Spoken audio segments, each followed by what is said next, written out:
Matthieu chapitre 16, verset 24. Le Seigneur déclare, si quelqu'un veut venir après moi, qu'il renonce à lui-même, qu'il se charge de sa croix et qu'il me suive. On ne peut pas renoncer à soi-même si le Christ ne nous a pas dépouillés. Dans la condition pour suivre Jésus, dans le désert. Car le désert ici, c'est notre chair qui doit être brisée. Parce qu'en réalité, lorsque vous entendez Égypte, les gens voient la ville. En réalité, ils n'ont pas compris le message spirituel qui est derrière ce mouvement prophétique. L'Égypte, c'est nous. C'est la chair humaine, l'Égypte. L'Égypte, c'est la chair humaine. Car c'est dans la chair humaine qu'il y a des faiblesses. Donc nous voulons quitter la chair pour l'esprit. Car les désirs de la chair sont contraires à ceux de l'esprit. Ces paroles ne sont pas des slogans, c'est une réalité. Notre vie de chaque jour, notre premier obstacle est notre chair. Voilà pourquoi le Seigneur dit, si ton œil est pour toi une occasion de chute, jette-le et coupe-le et jette-le au feu.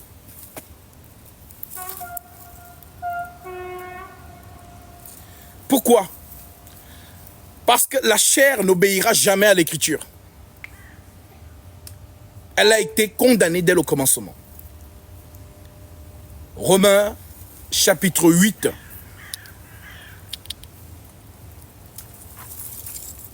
Verset 1.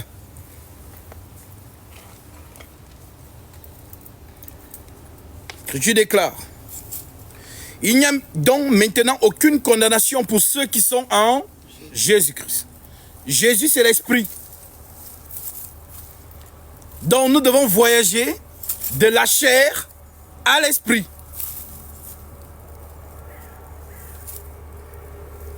Il n'y a donc maintenant aucune condamnation pour ceux qui sont en Jésus-Christ. En effet, la loi de l'esprit de vie en Jésus-Christ m'a affranchi de la loi du péché et de la mort. Car chose impossible à la loi, parce que la chair la rendait sans force. Dieu a condamné le péché dans la chair. Dieu a condamné le péché. Alors, tout enfant nouveau-né qui vient de naître, il naît avec quoi? La chair. Et la chair avec laquelle il sort du ventre de sa mère, c'est ça le péché.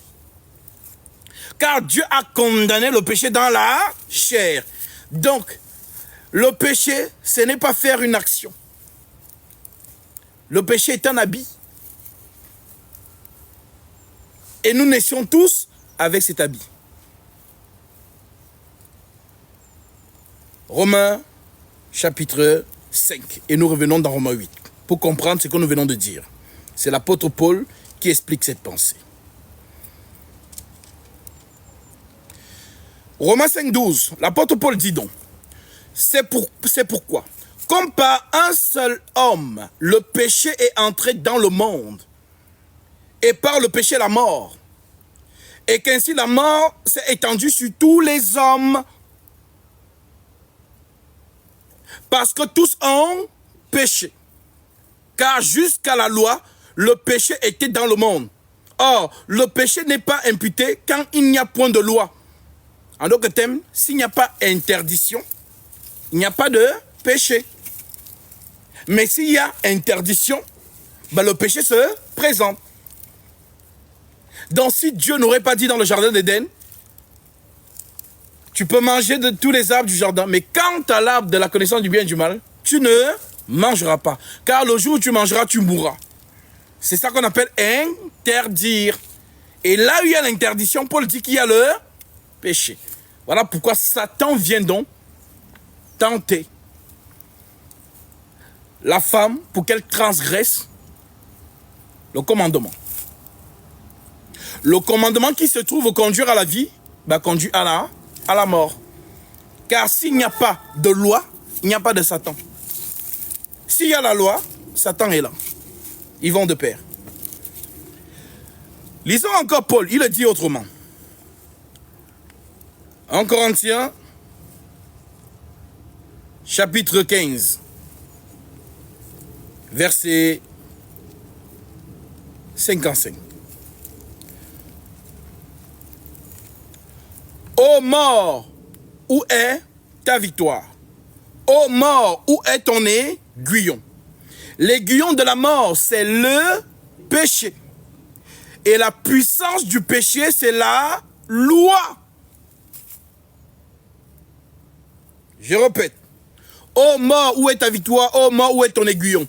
L'aiguillon de la mort, c'est le péché. Et la puissance du péché, c'est la loi. Alors, question.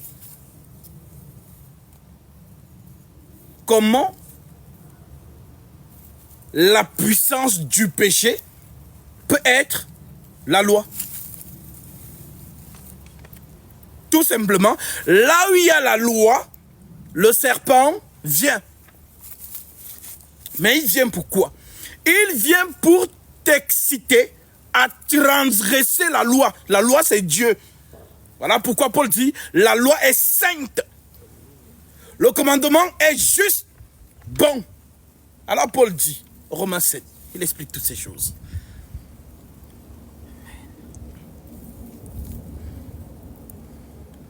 Romains 7.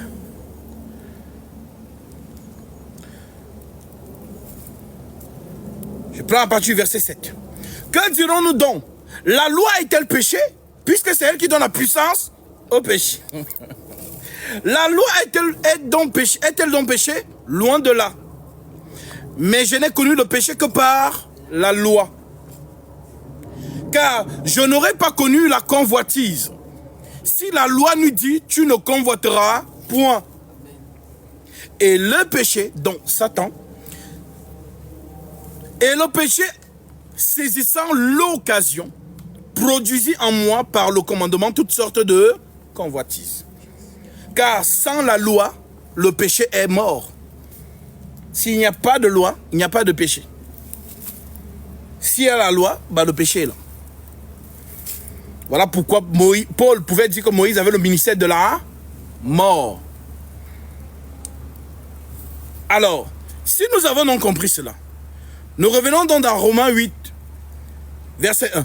Il n'y a donc maintenant aucune condamnation pour ceux qui sont en Jésus-Christ. En effet, la loi de l'esprit de vie en Jésus-Christ m'a affranchi de la loi du péché et de la mort. Car chose impossible à la loi, parce que la chair la rendait sans force. Dieu a condamné le péché dans la chair.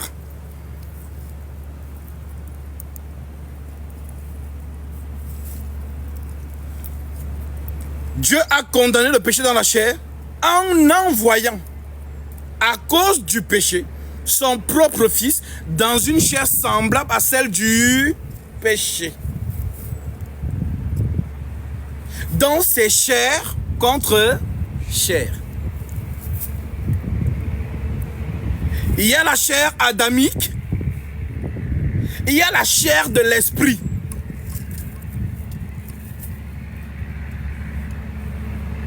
Est-ce qu'on comprend ça? Il y a la chair adamique, il y a la chair de l'esprit. C'est donc là que vous allez comprendre pourquoi Dieu est obligé de porter un corps pour venir sur la terre. Car il est écrit, Dieu est esprit. Dieu n'est pas chair, il est esprit. Maintenant, la loi du pardon dit que il n'y a point de pardon sans effusion de sang. Amen. Alors pour qu'il y ait pardon, il faut forcément que le sang soit effusé. Mais l'esprit n'a pas de corps. L'esprit est immatériel. Ce qui est immatériel, on ne peut pas toucher.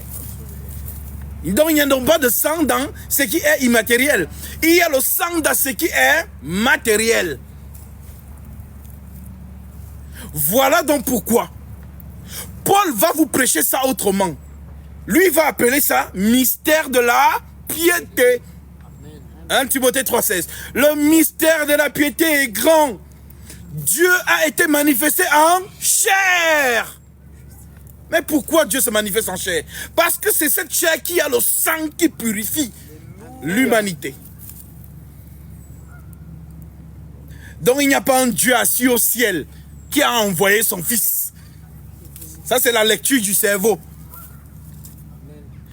Le mystère de la piété dit que Dieu lui-même a été manifesté en chair. Voilà pourquoi les gens qui n'ont pas encore compris ça sont toujours dans les raisonnements de trois dieux en un. Personne ne connaît le Père si ce n'est le Fils. Et personne non plus ne connaît le Fils si ce n'est le Père. Celui à qui le Fils veut le révéler. Voilà donc pourquoi la puissance de la croix.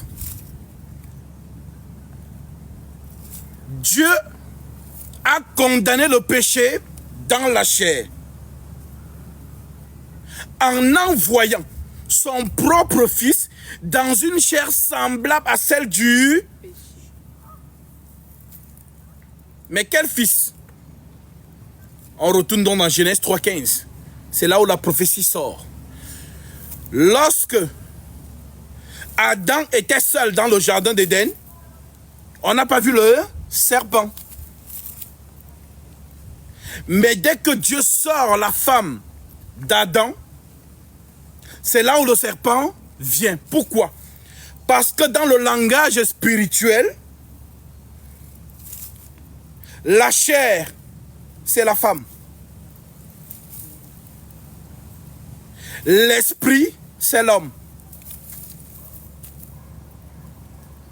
Amen.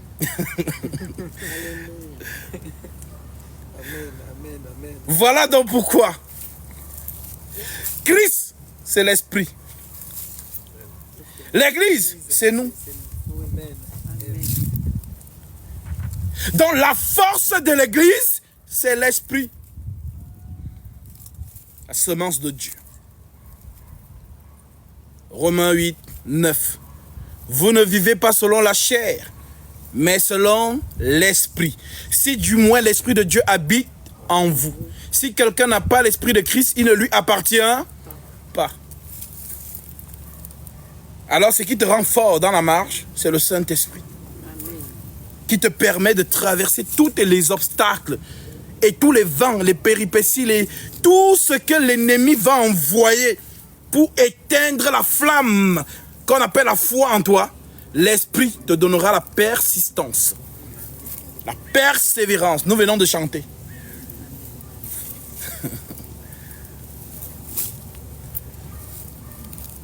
Accorde-nous la persévérance pour gravir le chemin. Amen. Alors oui, tel qu'il a dit, vous ne pouvez rien faire sans moi. Si tu n'as pas l'Esprit de Dieu, laisse, Satan va t'emporter.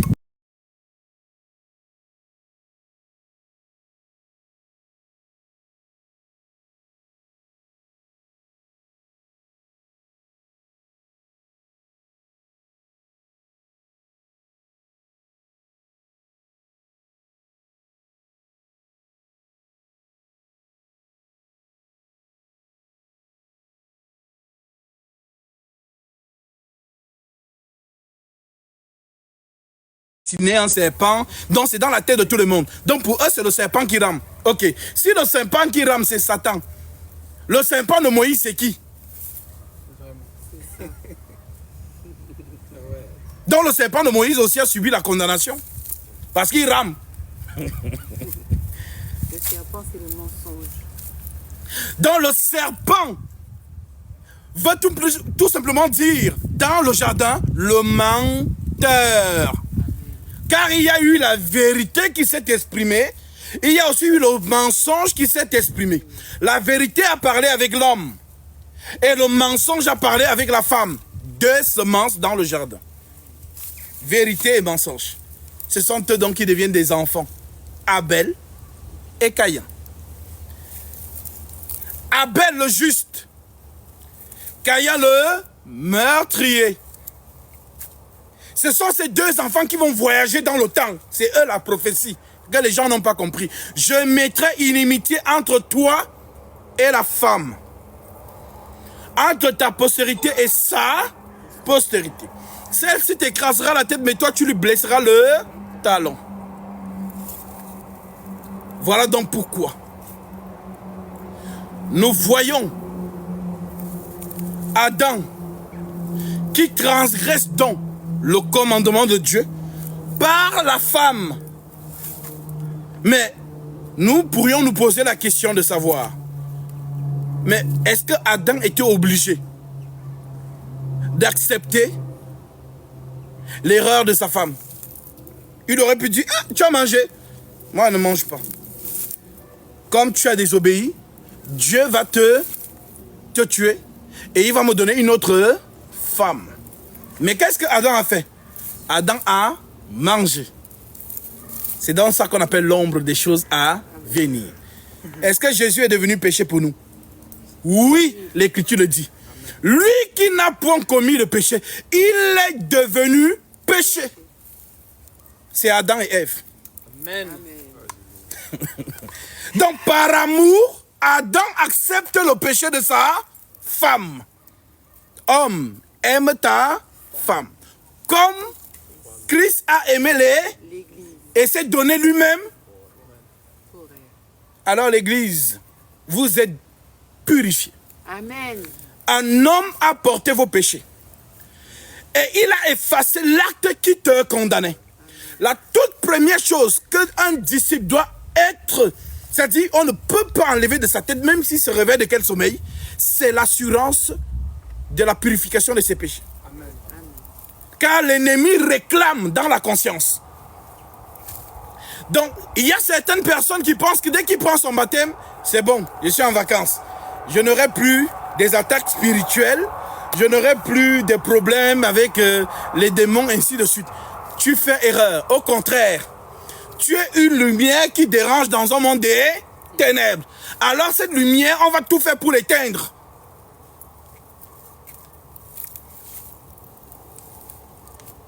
Vous avez à marcher dans l'obscurité, faites un peu l'essai.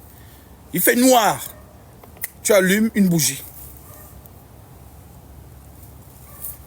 Une lumière dans l'obscurité. Voilà donc pourquoi le Maître nous dit, vous êtes la lumière du monde. Que votre lumière luise dans les ténèbres. En son temps, il disait avec fierté, je suis la lumière du monde. Ben, les pharisiens disaient quoi? C'est un orgueil. C'est un peu comme si toi tu disais aujourd'hui aux gens, je suis la lumière du monde. Je dis, mais lui il se prend pour qui? Mais ce n'est pas moi qui le dis, c'est mon Maître qui me l'a dit. Alors je l'assume. Je suis la lumière du monde. Mais la lumière dans quel sens? Est-ce que je brille? Je suis avec vous ici, est-ce que je brille? Je ne brille pas. La lumière veut dire vérité. Amen. C'est le langage spirituel. Parce que quand on dit lumière, les gens voient une grosse lumière qui brille. Non, je suis la lumière du monde. Je suis la vérité. Le monde est ténèbres. Alors la lumière, lui, dans les ténèbres. La vérité. Alors si j'ai la vérité, je porte la vérité. Alors je luis. C'est ça être la lumière du monde. Ce n'est pas le verset. Déjà tu dis je suis la lumière du monde. Mais tu as fait quoi pour que tu sois la lumière? Chasse les ténèbres. Et chasser les ténèbres, c'est chasser le mensonge en apportant la vérité. Alors oui, le Tout-Puissant, tel que Paul le dit, Romains 8, je reprends le verset 1. Il n'y a donc maintenant aucune condamnation pour ceux qui sont en Jésus-Christ. En effet, la loi de l'esprit de vie en Jésus-Christ m'a affranchi de la loi du péché et de la mort. Car chose impossible à la loi parce que la chair la rendait sans force. En d'autres termes, par la chair, on ne peut pas accomplir les 10 commandements. Voilà pourquoi un seul peut accomplir les 10 commandements. C'est qui? C'est l'esprit. La chair ne peut pas accomplir les 10 commandements. La chair a toujours des faiblesses.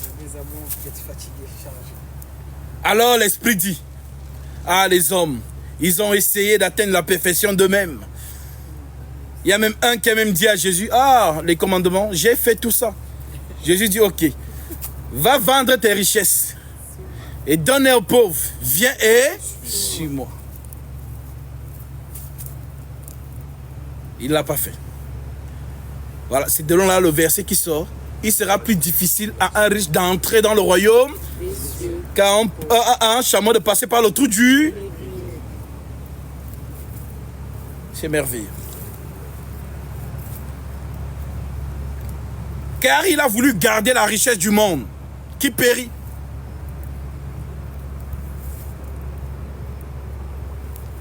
Mais la richesse de Christ est éternelle. Voilà pourquoi le Seigneur dit, achète de moi de l'or éprouvé par le feu, afin que tu deviennes riche, et des vêtements blancs, afin que tu sois vêtu, et que la honte de ta nudité ne paraisse point. Et un collier pour oindre tes yeux, afin que tu vois. Apocalypse 3, 18. Alors, le seul qui peut accomplir la loi, dit donc aux autres, venez à moi. Vous tous qui êtes fatigués et chargés, je vous donnerai du repos. Le repos, c'est le Shabbat, le sabbat. Donc notre sabbat n'est plus journalier. Notre sabbat est devenu un homme, Jésus-Christ. Voilà pourquoi nous sommes dans aujourd'hui, c'est le sabbat. Je suis venu publier une année de grâce. Un jour devant Dieu est comme 1000 ans. 1000 ans sont comme un jour. Donc le aujourd'hui, parce que quand il a dit à celui qui était à la croix avec lui, aujourd'hui tu seras avec moi au paradis, les gens ont dit, ah lui il est bien. Il est déjà au paradis. Et les autres sont où? Au séjour des saints. Ils attendent. Mais non, personne n'est monté au ciel. Si ce n'est celui qui est descendu du ciel. Tous les saints connaîtront ce jour-là. En même temps. Voilà donc pourquoi le aujourd'hui, en d'autres termes, entre dans mon sabbat. Le repos des saints, c'est le pardon des péchés. Venez à moi, vous tous qui êtes fatigués et chargés, et je vous donnerai du repos. Alors oui.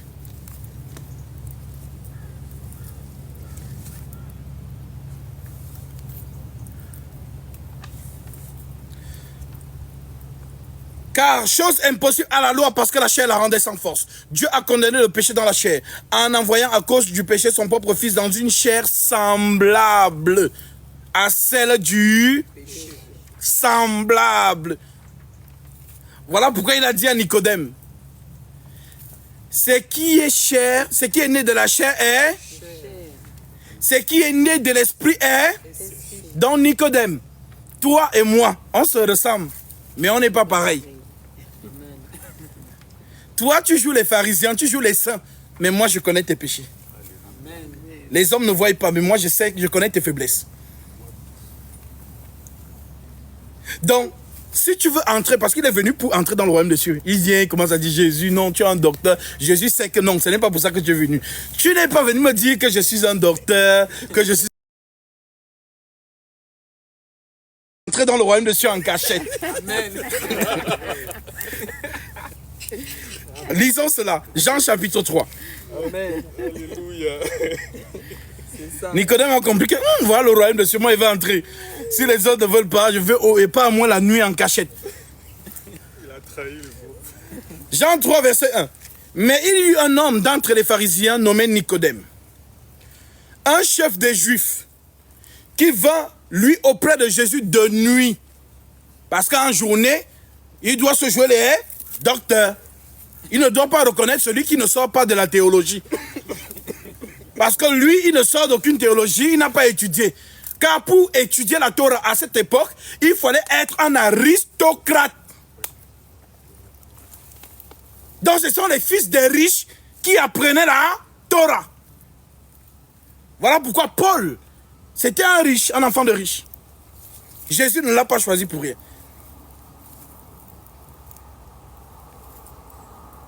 Voilà donc pourquoi. Ne sortons donc pas de l'école de Gamaliel. On se demandait d'où lui venait sa sagesse. Car la foule rendait témoignage en disant, il ne parle pas comme les pharisiens. Il parle comme ayant autorité sur les Écritures. Chacun il parle, c'est comme si c'est lui qui a écrit la Torah. Et lui, il dit des choses comme si c'était lui. Donc c'est lui qui avait écrit. Ben oui, c'est lui qui a écrit. Alors,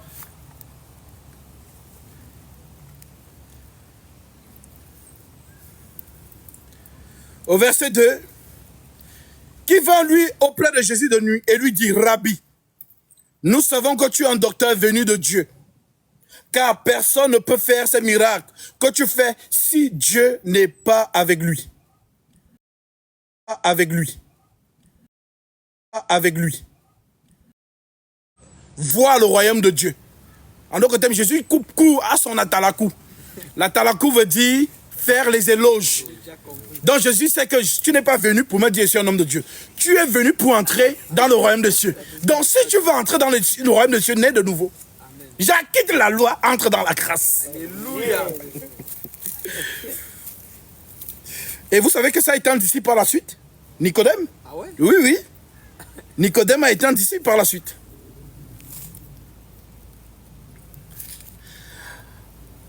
En vérité, je te le dis. Donc Nicodème comprend, il dit donc, en vérité, je te le dis, si un homme ne naît d'eau, ne naît de nouveau, il ne peut voir le royaume de Dieu. Nicodème lui dit, comment un homme peut-il naître de nouveau quand il est vieux? Donc Nicodème comprend ce que Jésus lui dit avec le cerveau.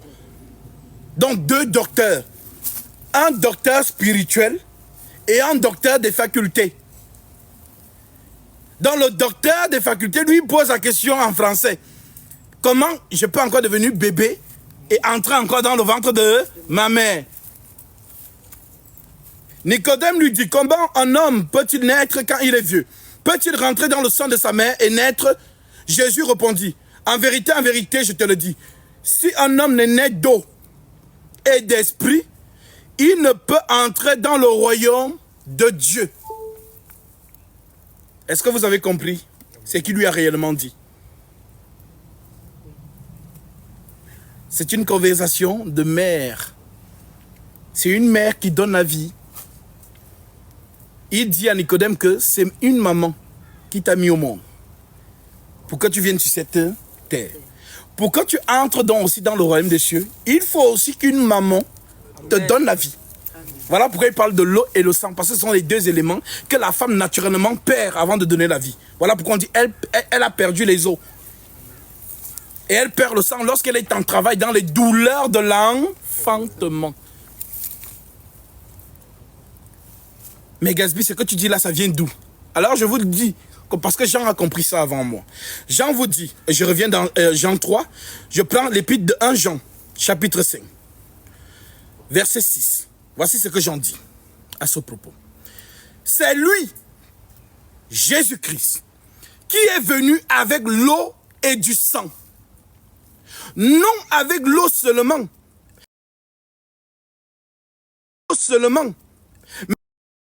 Mais avec l'eau et avec le sang. Et c'est l'esprit qui rend témoignage. Parce que l'esprit est vérité. Car il y en a 3 qui rendent témoignage, l'esprit, l'eau et le sang. Et les 3 sont d'accord. Les 3 éléments de la naissance. Donc, si vous avez donc compris ça, voilà pourquoi il dit donc à Nicodème, si un homme ne naît d'eau et d'esprit, il ne peut entrer dans le royaume des cieux. Ce qui est né de la chair est chair.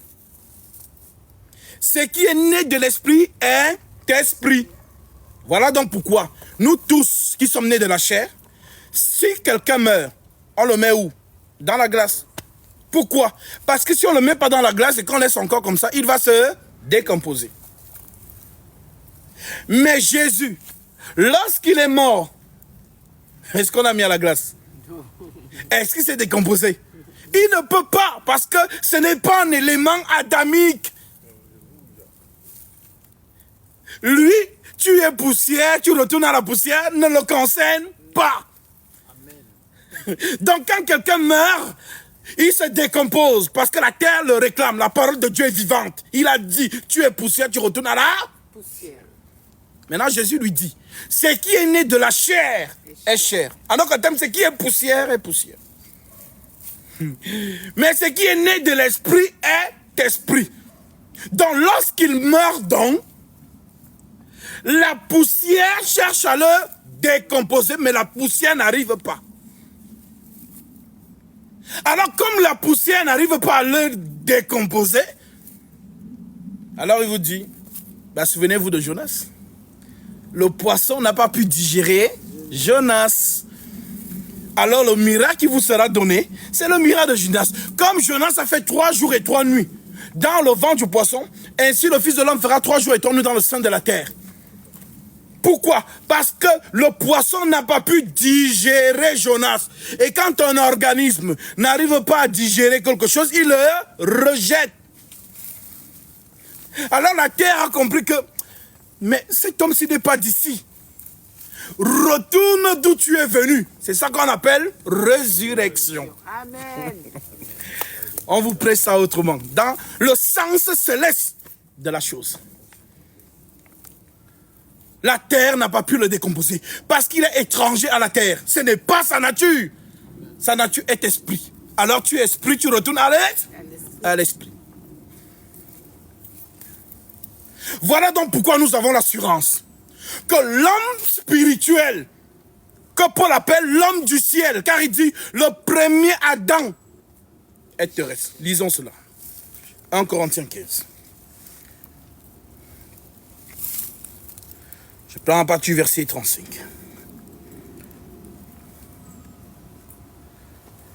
Mais quelqu'un dira, au verset 35, de 1 Corinthiens 15, comment les morts ressuscitent-ils? Et avec quel corps reviennent-ils? Insensé. Ce que tu sèmes ne reprend point vie s'il ne meurt. Et ce que tu sèmes, ce n'est pas le corps qui naîtra. C'est un simple grain de blé, peut-être, ou de quelque autre semence. Puis Dieu lui donne encore comme il lui plaît. Et à chaque semence, il donne encore qui lui est propre. Toute chair n'est pas la même chair. C'est ce que Jésus dit à Nicodème. Ce qui est chair est chair, ce qui est né de l'esprit est esprit. Toute chair n'est pas la même chair, mais autre est la chair des hommes, autre celle des quadrupèdes, autre des oiseaux, autre celle des poissons. Il y a aussi des corps célestes, et autre est l'éclat des corps célestes, et autre celui des corps terrestres, et autre l'éclat du soleil, autre l'éclat de la lune, et autre l'éclat des étoiles. Même une étoile diffère en éclat d'une autre étoile. Ainsi en est-il de la résurrection des morts. Le corps est semé corruptible, il ressuscite incorruptible. Il est semé méprisable, il ressuscite plein de force. Il est semé méprisable, il ressuscite glorieux. Il est semé infime, il ressuscite plein de force. Il est semé corps animal, il ressuscite corps spirituel. C'est pourquoi il est écrit, le premier homme, Adam, devint une âme vivante. Le dernier Adam est du ciel. Le dernier Adam est devenu un homme vivifiant. Mais ce qui est spirituel n'est pas le premier. C'est ce qui est animal. Ce qui est spirituel vient ensuite. Le premier homme tiré de la terre est terrestre. Tel est le, au singulier, terrestre. Tels sont aussi les terrestres. En d'autres termes, un seul homme va se diviser en petits morceaux.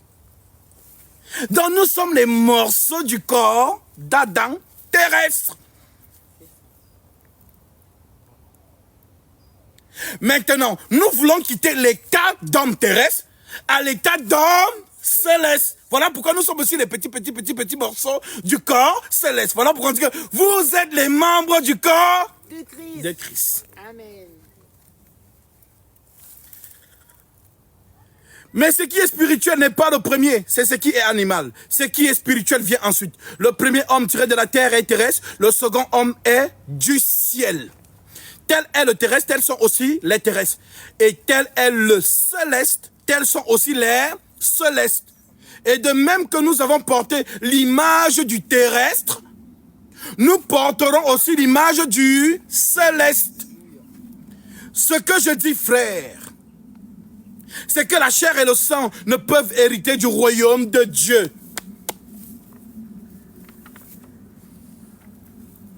Et que la corruption n'hérite pas l'incorruptibilité. Voici, je vous dis un mystère. Nous ne mourrons pas tous, mais tous nous serons changés. Changés en quoi? Changés en quoi? Là, vous retrouvez donc ce qu'il disait. Que votre cœur ne se trouble point. Croyez en Dieu et croyez en moi. Il y a plusieurs demeures dans la maison de mon Père. Donc, nous serons changés en quoi? En demeure céleste. Parce que pour l'instant, nous sommes dans la demeure terrestre. 2 Corinthiens, chapitre 5. Lisons ce que le Saint-Esprit nous dit à propos de ça par l'apôtre Paul.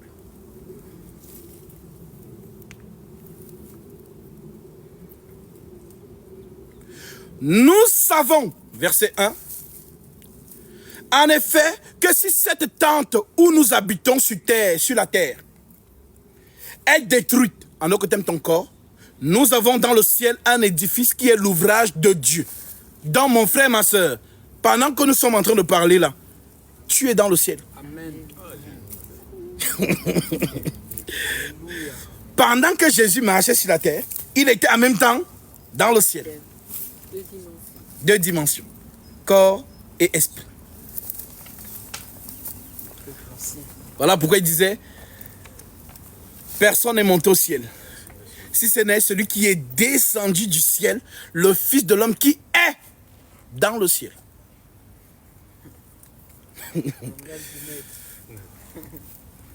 Nous savons en effet que si cette tente où nous habitons sur la terre est détruite, nous avons dans le ciel un édifice qui est l'ouvrage de Dieu.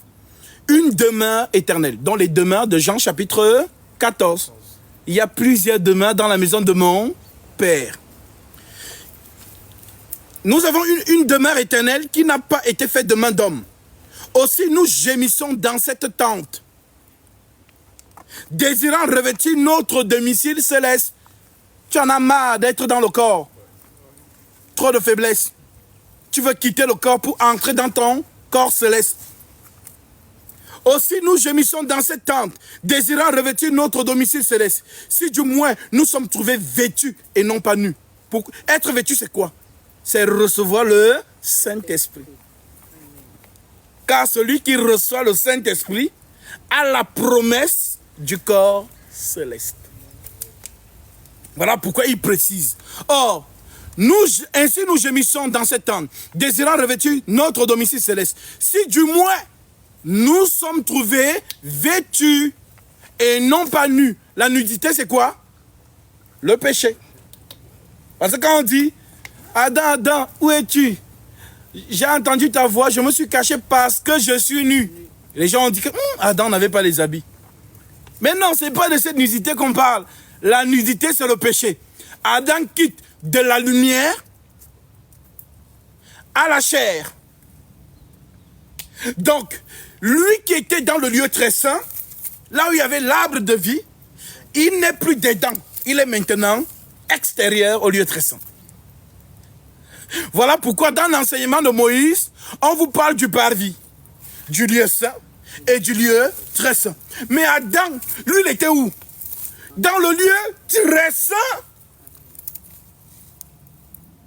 Si nous sommes donc les petits morceaux de Adam, nous étions dans la présence céleste avant de nous retrouver ici à Paris aujourd'hui. Maintenant, nous voulons retourner où on était. Alors, le seul qui peut nous faire revenir, c'est l'arbre de vie. Voilà pourquoi dès qu'Adam pêche, on ferme le chemin de l'arbre de vie. Genèse chapitre 3.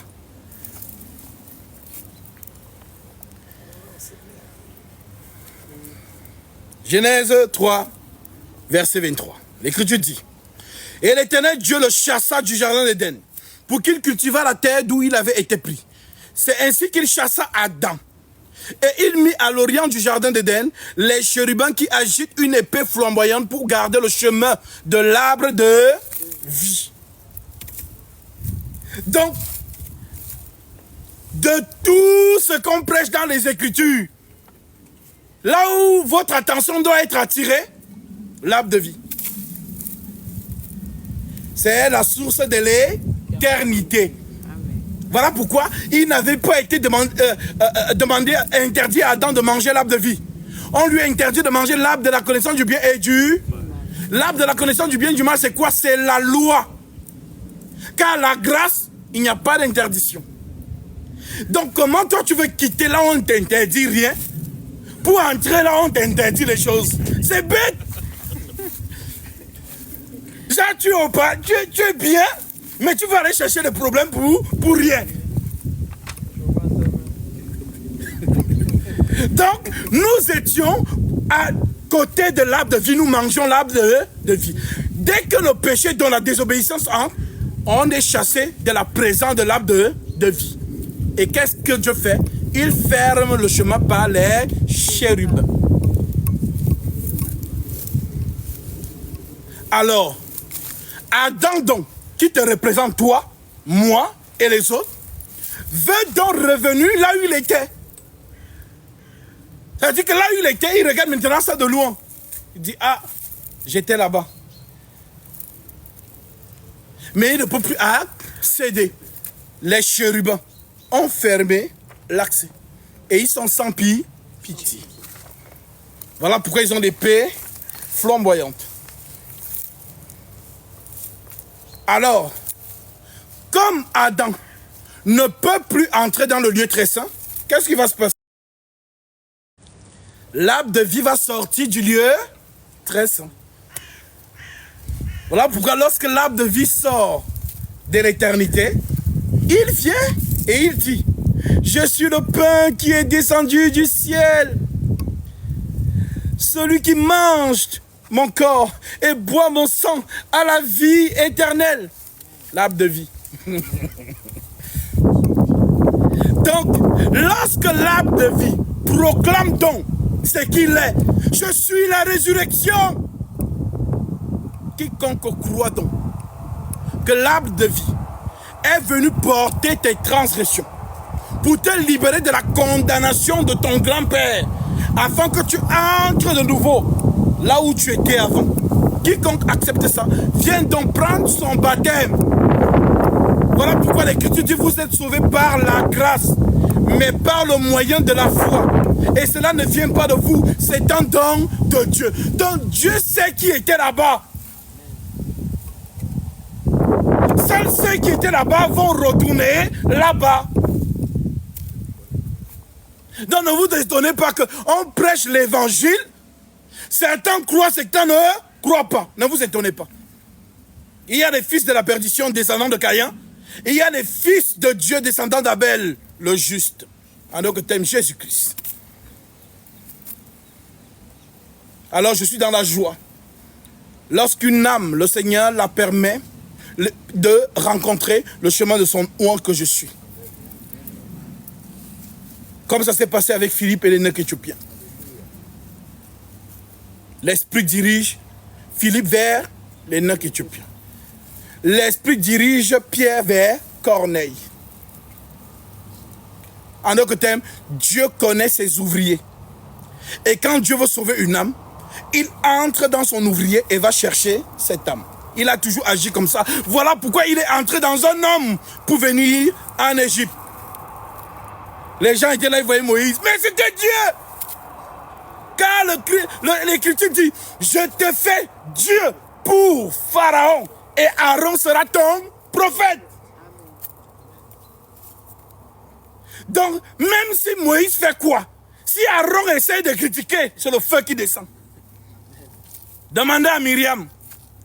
Le tribunal des hommes de Dieu, c'est Dieu lui-même. Car ils ont reçu le sceau pour vous juger. Voilà pourquoi Salomon dit, accorde-moi de la sagesse et de l'intelligence, afin que je sache me conduire à la tête de ce peuple. Car qui pourrait juger ton peuple, ce peuple si grand? Tu ne peux pas juger le peuple de Dieu si tu n'as pas l'Esprit de Dieu. Béni soit celui qui vient au nom du Seigneur. Alors oui, le Seigneur travaille toujours de la même manière. Il vient toujours par un homme.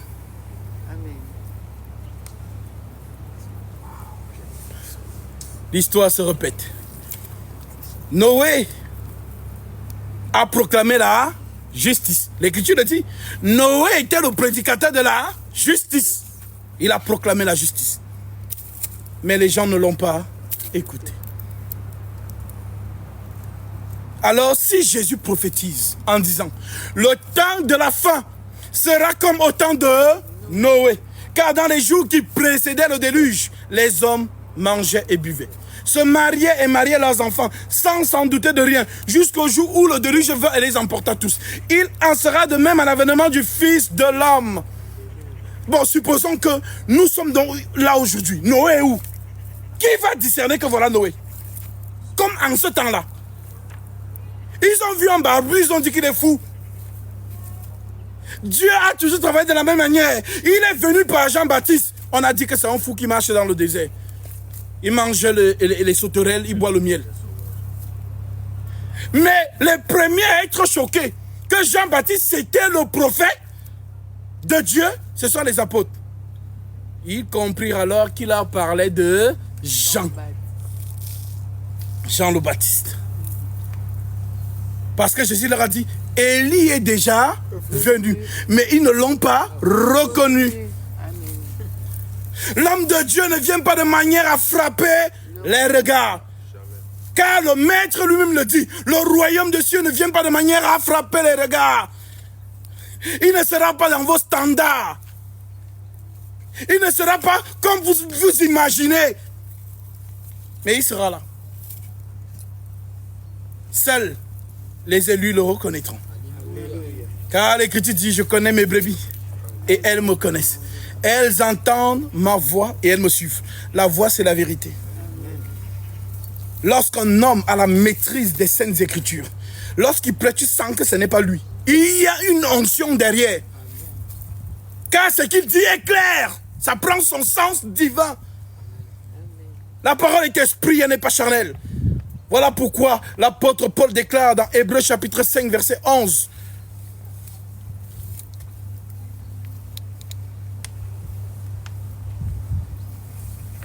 Hébreux 5, 11.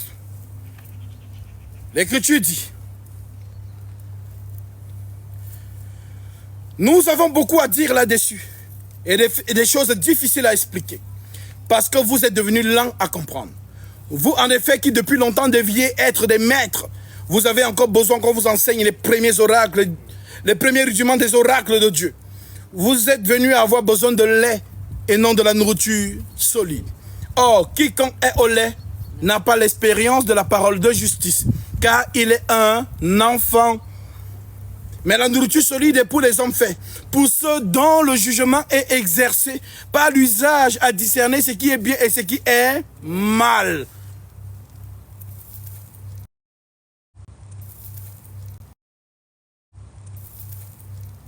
Voilà donc pourquoi. Dans 1 Corinthiens 2, au verset 12, il est écrit. Or nous n'avons pas reçu l'esprit du monde, mais l'esprit qui vient de Dieu, afin que nous connaissions les choses que Dieu nous a données par sa grâce. Et nous en parlons, non avec des discours qu'enseigne la sagesse humaine, mais avec ce qu'enseigne l'esprit, en employant un langage spirituel pour les choses spirituelles. Mais l'homme animal, l'homme intellectuel, mais l'homme animal ne comprend pas les choses de l'esprit de Dieu, car elles sont une folie pour lui. Il ne peut les connaître parce que c'est spirituellement qu'on en juge. On juge les choses de l'esprit par l'esprit. Et non pas par le cerveau et les diplômes.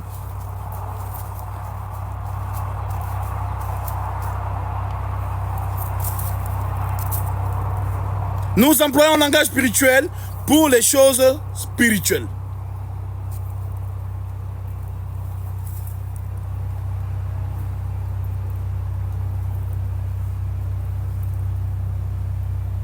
Mais l'homme animal ne reçoit pas les choses de l'Esprit de Dieu car elles sont une folie pour lui. Il ne peut les connaître parce que c'est spirituellement qu'on en juge. L'homme spirituel, au contraire, juge de tout et n'est lui-même jugé par personne. Car qui a connu la pensée du Seigneur pour l'instruire? Or, nous avons la pensée de Christ. Voilà donc pourquoi le Tout-Puissant est venu en chair, porter les transgressions des hommes. Alors, c'est lui qui vous donne la capacité de croire qu'il a été un agneau qui a porté vos péchés. Folie pour les hommes, mais puissance pour ceux qui croient. Comment un Dieu qui a créé toutes choses peut se faire malmener par ses propres créatures? Ça n'a pas de sens pour l'homme cartésien. Ça n'a pas de sens pour l'homme intellectuel. Mais c'est ça la vérité. Le lion est devenu agneau, car seul l'agneau peut supporter les railleries, les insultes, les moqueries. Mais le lion ne peut pas supporter cela. Le lion est un roi qui attaque et qui dévore. Voilà pourquoi il s'appelle déluge. Et il est l'épée, tel que Jérémie le dit. Jusqu'à quand te reposeras-tu, épée de Dieu? Je vais lire cela.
Nous sommes dans Jérémie 47, verset 6. L'Écriture dit: Ah, épée de l'Éternel, quand te reposeras-tu? Rentre dans ton fourreau et arrête et sois tranquille. L'épée de l'Éternel a soif de sang. Je répète, Jérémie 47, verset 6. Ah, épée de l'Éternel, quand te reposeras-tu? Rentre dans ton fourreau, arrête et sois tranquille. Comment te reposerais-tu? L'Éternel lui donne ses ordres. C'est contre Ascalon et la côte de la mer qu'il la dirige. Alors, gloire soit rendue au Seigneur Jésus-Christ, qui vous donne la circonstance de croire à la parole qui est la vérité pour recevoir votre baptême conformément à la sainte doctrine. Voilà pourquoi je suis heureux pour notre sœur et pour notre frère qui ont manifesté ce désir. Et nous allons nous diriger à présent aux eaux du baptême. À moins que vous ayez des questions pour l'instant. Est-ce que vous avez des questions?